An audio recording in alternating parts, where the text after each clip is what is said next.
விவசாய நண்பர்களுக்கு வணக்கம்.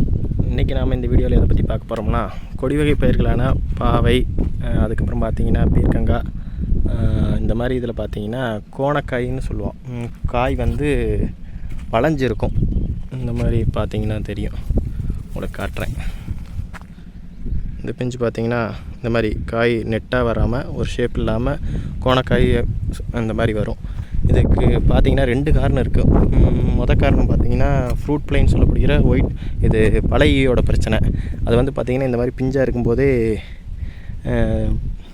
கடிச்சிருச்சுன்னா அந்த காய் வந்து உங்களுக்கு லென்த் வராது, கோணக்காயாட்டாக போயிடும், உள்ளே புழு வச்சிரும்.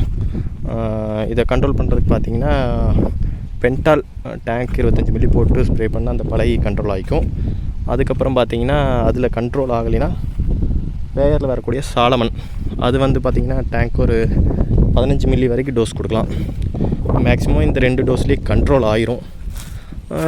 ரொம்ப எக்ஸ்ட்ரீம் இருக்குதுன்னா நீங்கள் ஃபஸ்ட்டு பென்டால் போகாமல் ஏக்கருக்கு ஒரு 4 இடத்துல ஃப்ரூட் ஃப்ளை ட்ராப் வச்சுட்டு அதுக்கப்புறம் பார்த்திங்கன்னா சாலமன் ஒரு 20 மில்லி போட்டு ஸ்ப்ரே பண்ணிங்கன்னா கண்டிப்பாக கண்ட்ரோல் ஆயிரும். இன்னொரு காரணம் என்னென்னு பார்த்தீங்கன்னா போரான் டிஃபிஷியன்சி இருந்தாலும் அந்த மாதிரி காய் கோணையாக வரும்.